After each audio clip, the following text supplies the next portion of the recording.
Well, as some of you know, I am just substituting Marcelo from this morning's talk, and we decided to share with you a talk that we had done in Atlanta based on the 150-year anniversary of the book Heaven and Hell that we have presented here.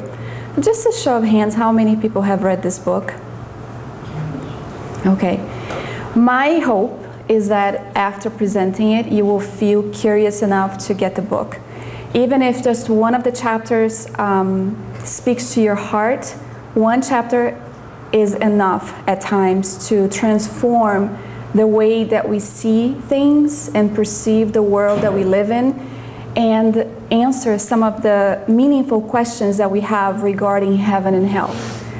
We have been, in the last few days, exposed in the news to an amazing human being, Pope Francis, who has been, in a way, reformulating, if I can say this word, or revolutionizing the way that Christians see the world and uniting the Christian thought by his actions. Everything that he says and does is in accordance with what he's doing to himself as proposed by Jesus 2,000 years ago, which is building the heaven within his heart. That is, after all, what Christ came to do, to build the kingdom of heaven inside men and women's hearts.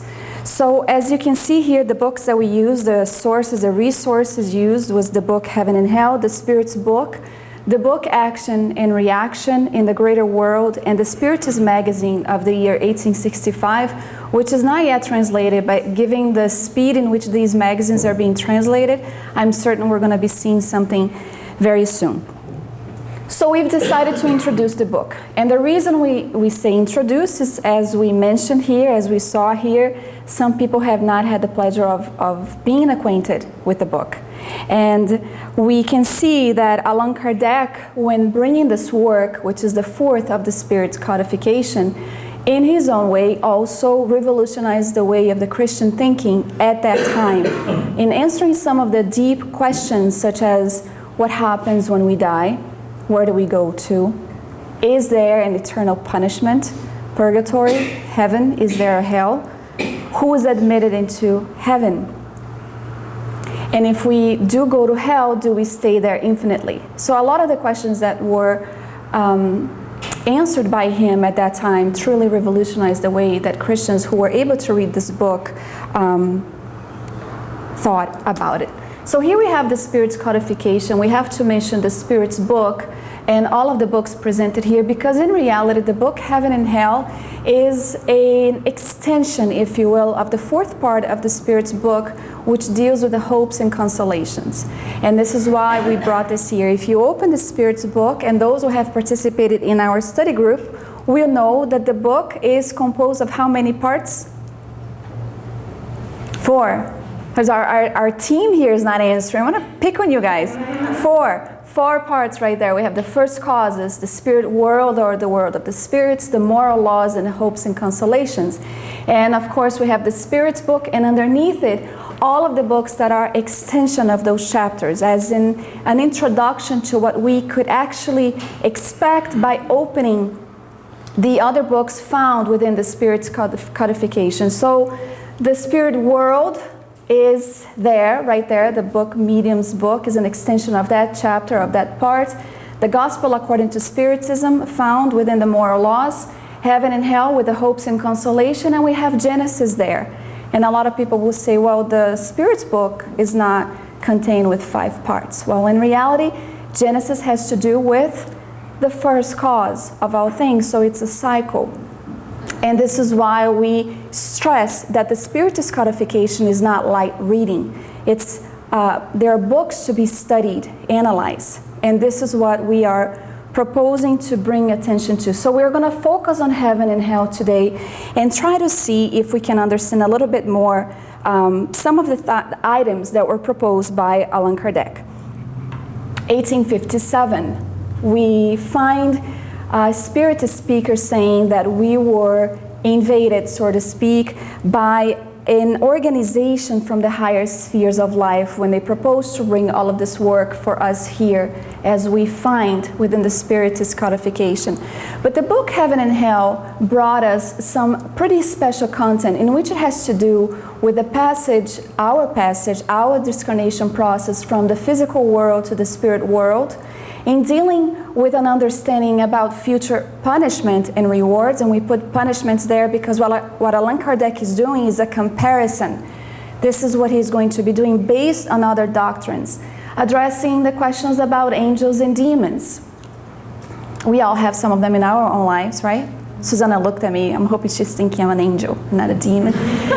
The aspect of heaven, hell, and purgatory, and countless examples of the different states of the soul after the physical death. So the book is going to be split up into two parts. And what we are going to find here is that on August 1st in 1865, when Allan Kardec brought this book to us, he proposed right in the preface an explanation of what the title was truly about. So the title of the book, Heaven and Hell, indicates clearly its objective because it's also about the divine justice in according to Spiritism. In it, we have brought together elements destined to enlighten men and women in regards to their destiny. As with our past publications regarding the Spiritist teachings, and of course he's talking about the previous works that were released before the book Heaven and Hell, regarding the Spiritist teachings, nothing in this book is fruit of a preconceived personal idea or thought, which in reality would have no authority whatsoever. Everything was deduced from observation and in accordance to the facts. So when we read about Allan Kardec, we find a man who was reasonable, who was lucid. His characteristics, based on the mission that he had to bring all of this, he understood that nothing could be brought based on his own personal realization. Through observation, through analysis, he was able to see that there were actual facts there, hard facts for us to study and analyze together as well. He will also say, in explaining in the Spiritist magazine, that the first part of the book, entitled Doctrine, contains examination comparing different belief systems regarding heaven and hell, angels, demons, and future punishments and rewards. So a comparison based on other doctrines to make us think a little bit more about these aspects of life. And the second part finalizes with countless examples that sustain the theory. Better yet, that served as basis for the development of the work. And here he's talking about the countless numbers of spirits who manifested themselves through different mediums to bring us a view, a glimpse of what they went through at the moment of their physical death and what they encountered when they got there. Has anybody ever stopped to question that? What will I encounter when I die? The title, the chapter that deals with the passage, meaning when we go from this physical existence to the spirit one, is outstanding in providing us, not in a general idea, what happens at the moment of death. And there are many studies that today will support what Allan Kardec brought, especially for those that had near-death experiences and so on. But it's worthwhile reading about it so that we can be calm, as stated in the beginning of the message, in understanding what happens. And we don't have to wait to die to try to analyze what we would encounter if we die today. We can just take a look at the way we live. And this is what the spirits bring us in the second part of the book as well. So Allan Kardec removed the aspect of fear, the fear that a lot of people had. If I am someone who's not living in accordance with the divine laws, do I need to live fearful that I will burn in hell for all eternity? Or a mother who perhaps lost a son or a child to suicide, and then she knows that based on some doctrine's idea, her son or her daughter will burn in hell as well for all eternity, and she might have a good place in heaven because after all she led a good life. Would anybody be calm with that idea? Can we imagine that? So this is what Allan Kardec brought here, and this is why we celebrate this amazing work by Allan Kardec in presenting an idea to raise our curiosity so that we can open the book and see what he's trying to do, unveiling a future before us that shows us that there will be rewards based on the efforts that we make as we live here. Even if mistakes are made, Allan Kardec unveils a future before us that tells us that there is a road to reparation, to begin again. That reincarnation is this process in which the loving Father, which by the way he presented yet again, reminding us of the teachings of Jesus, that he doesn't punish.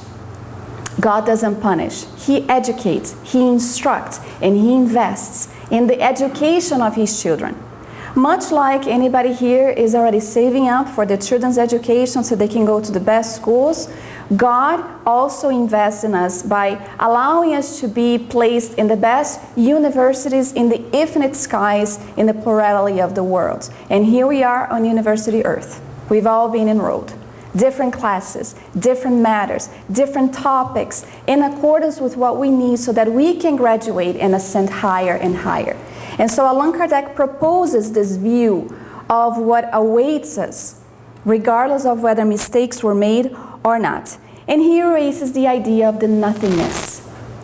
Materialists will not like this book because it will show them that the nothingness doesn't exist.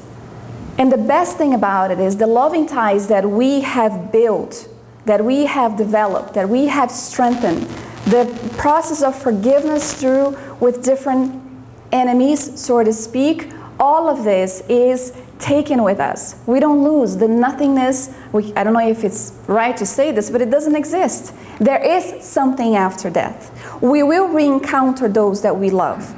Those who feel the anguish or the pain of losing a loved one, in reality they find out they didn't lose anyone because they are there in a different realm of life, waiting for us for that wonderful re-encounter.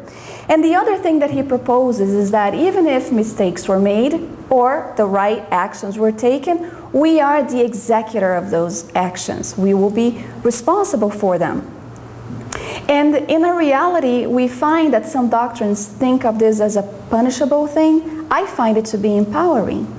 How empowering to know that if I'm the executor of my future, if I take the right steps, I will know that I will be building this kingdom of heaven that Jesus spoke about 2,000 years ago. As we continue, I just wanted to bring you guys, it's very small and it's a lot of things, but the part 1 of the book Heaven and Hell will bring us these 11 chapters here that we have for our interests, such as the intervention of demons in modern communications, Christian hell as an imitation of pagan hell. They talk about limbo, the portrayal of pagan hell, an outline of Christian hell. They talk about the future life in nothingness, the so-called fear of death that a lot of people are exposed to, future punishment in accordance to Spiritism. The flesh is weak.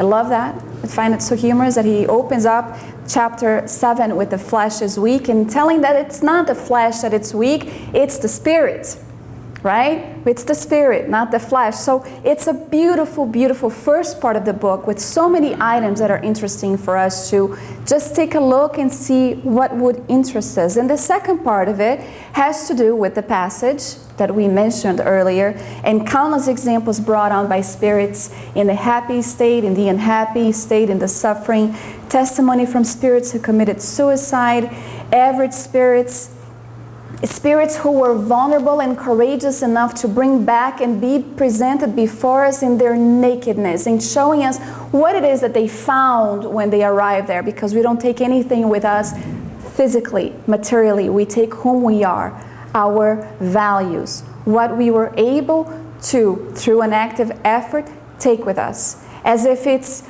in comparison, Emmanuel will talk about building for us or sewing for us a cloak that we would wear to prevent us from being naked in the spirit world, covering that which we were not yet able to develop here, our moral vices. So every little good deed that we do is a piece of this illuminated cloth that covers us up. So they come before us vulnerable, showing us what it is that they did right and they did wrong, as if pointing a way to us to show us, hey, listen, this is the situation I find myself in. You are able to modify it. But then certain questions arises. What is the so-called place hell? The called place hell. I think I did twice there, I apologize. What is it regarding? What is hell? Val, what is hell? Why you ask me? I don't know, because I'm looking at you and your face is really interesting. I want your participation. What is hell? Well, hell is everything comes from the mind. And it depends on where that person is. You're talking about after. Right, or here. Yeah. Well, yes. Yeah. It depends on your mind, you know, and if a person dies and they have a lot of negativity, fears, and they go to a place that we call hell. So is there a circumscribed place in the universe where people burn up in fires and no?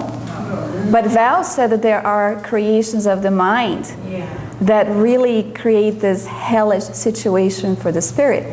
I really like what she said. She's part of our study group. I'm so proud. They're all part of the study group. Well, in the book Action and Reaction, we are told that hell are what? Excesses of our own conduct that have created an outward hell, which is nothing more than a reflection of our inner selves when, through negligence and cruelty, we give in to practicing degrading actions that force us to endure temporary segregation in the deplorable consequences of our wrongs. So what she says there is pretty right, because we are going to bring an explanation of what the so-called lower zones or the fearful umbral truly is, and it's also based in the book Action and Reaction. And then they bring us another idea in the opposition of the hell, what heaven is and if it exists. And they will tell us that the more heaven we have within our soul through the sublimation of life, the broader the soul's incursion into the heaven outside until it reaches final communion with God our Father.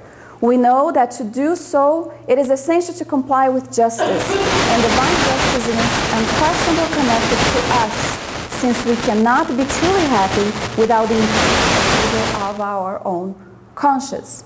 So let us bring here what they're trying to talk about in the creation of the mind that Val mentioned, and what we create for ourselves when we do discarnate. The immense umbral situated between heaven and earth is a dolorous or painful region of darkness created and cultivated by the generally rebellious and indolent, insane and sick human mind in both spheres of life, in the spiritual realm and the physical one as well. We contribute to it.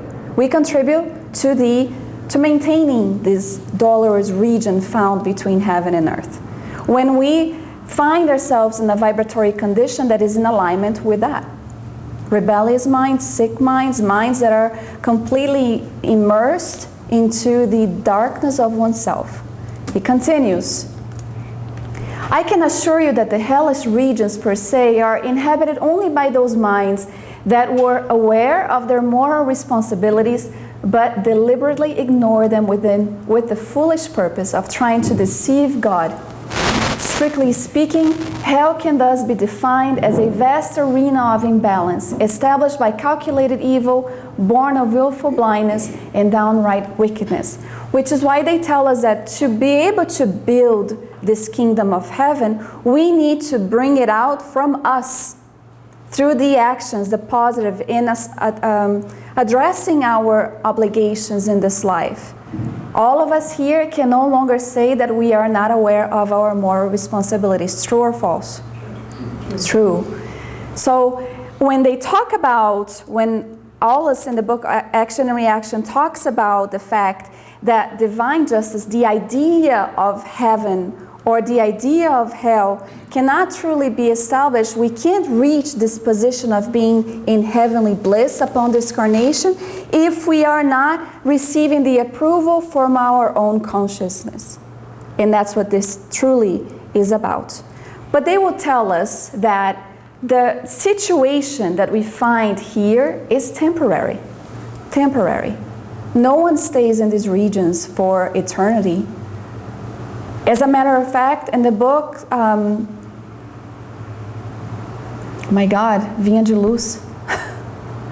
Thank you. Yeah, it's a book that hasn't yet been translated, but it's from the same series of the book, Living Spring. We find Emmanuel stating that God reaches his creature through his creatures. And that while we might find ourselves in a hellish situation like this, those that have already achieved a higher sphere of life in what we would call heaven, which, by the way, one of the spirits in the book Heaven and Hell states he's a happy spirit and he can bring into our world what that means to be in a happy state, in a state of heaven. He doesn't find the words to be able to explain it to us what that means, but he does say that it's equivalent to what we do when we do something good. You know, when we do something charitable and we feel good inside, that's like a little bit percentage of what he feels in abundance when he's at that state of a happy spirit. But they say that they come down, so to speak, to help us and lift us up. One day someone asked Chico Xavier, the medium, if heaven, as we classically know heaven to be, was full of angels. He said, nope, it's empty. Like, empty, no one goes to heaven? He says it's because those that have already reached that state of mind are down below helping those that haven't yet been able to reach it yet. So God reaches his creature through the assistance of his other children. We are assisted at all times. And this is why we find Allan Kardec's work so amazing in proposing the living in accordance with the teachings of Christ. Spiritism is the promised consoler after all, bringing back everything that we forgot over 2,000 years ago. So Christ comes to us, and what are one of the first things he does when he heals someone? What does he say?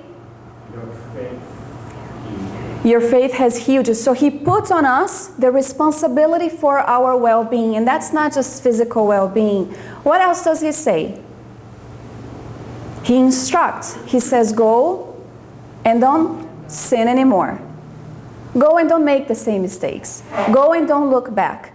So everything that Christ brought is in accordance with what Allan Kardec is bringing, because he proposes to us reestablishing in our mind the idea of a God that doesn't punish, that offers countless opportunities for us to make things right. So the state here that we find of spirits that find themselves in hellish regions are temporary, because God would never punish us for a mistake that we made in our infancy.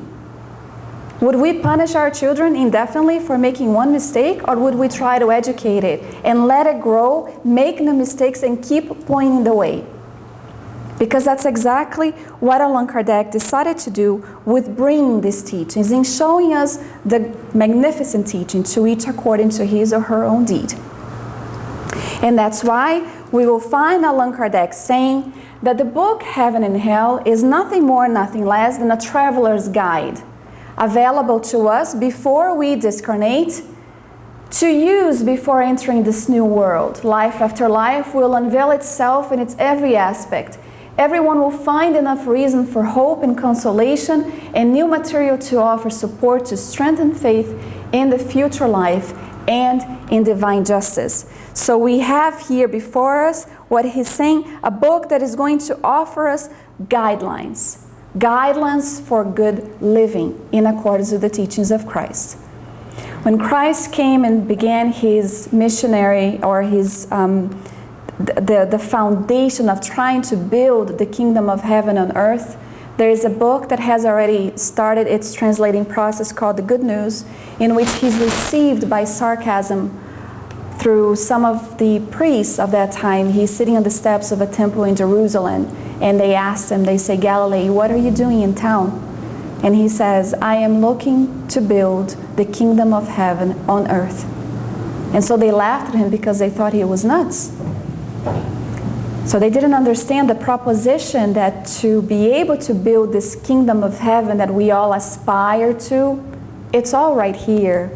We don't have to wait till we get there to see if we've earned the right to be in spheres that are in accordance with what we wish it to be. One of the things that it will say is that to build the kingdom of heaven, there is no marble more exquisite and valuable than that of the human sentiment, and no greater chisel than that of the goodwill. So he is inviting us to build this kingdom of heaven ourselves, utilizing the true and sincere feelings to make things right in this existence or future ones, if we find that we didn't do everything that we were expected to, and using the chisel of goodwill, meaning that we want to make an effort, and how beautiful of a process it is. So we see that the book has already celebrated its 150 year, and even many spiritists have not had the courage to open the book to see it. And we find that perhaps even a study group can be developed so that we can see what it is about this book that many consider to have been revolutionized the Christian way of thinking by Allan Kardec over 150 years ago. As we go forward, we are going to find that Emmanuel in the book, Divine Justice, telling us that the principles codified by Allan Kardec have opened up a new era for the human mind, compelling it to examine and readjust itself. So here we have 5 books of the codification, other books that are being translated, the Spiritist magazines that is filled with material, and what Emmanuel is proposing is that the reading and studying of this book is an opportunity for us to re-examine our conduct and readjust ourselves in accordance to the teachings. So it's going to be up to us to do that, to the pathways traced out by Jesus for the true progress of the soul. Spiritism disciplines our freedom so that we not only enjoy a worthwhile social life on earth, not a lot of suffering needed here, we can have a worthwhile social life on earth, but also so that our spirit may live harmoniously, duly adjusted to the dictates of the perfect universal life in accordance with the norms of eternal justice instituted by the supreme balance of God's law. As we understand and we study God's law, we find that there is enough resources for us to be able to readjust ourselves, to begin again the pathway that was traced out for us. And we don't need anybody to appoint that for us, and we shouldn't appoint that to anybody either, because we have our own conscience to guide us and to call our attention at the end of it all. The other thing that Emmanuel states is that, I gotta read this because it's truly beautiful and I don't want it to lose the meaning of what he was trying to say. He states that every work presented by Allan Kardec can be compared to a rescue ship. We find ourselves oftentimes in a sea of doubt, despair, loneliness, and we find here that what he's saying is that the Spiritist codification throws a life vest, so to speak, and bring us into the comfort of this safe ship, safe in the knowledge that we are not alone. And this is why we decided to bring this book here, because it's one more of this safe vessel that will be able to bring us into the coziness of a safe harbor so that we can find strength enough, security enough to be able to carry on. And we have the safe lighthouse. Who is that lighthouse that appoints the light of the way for us in the dark night? Jesus is our light.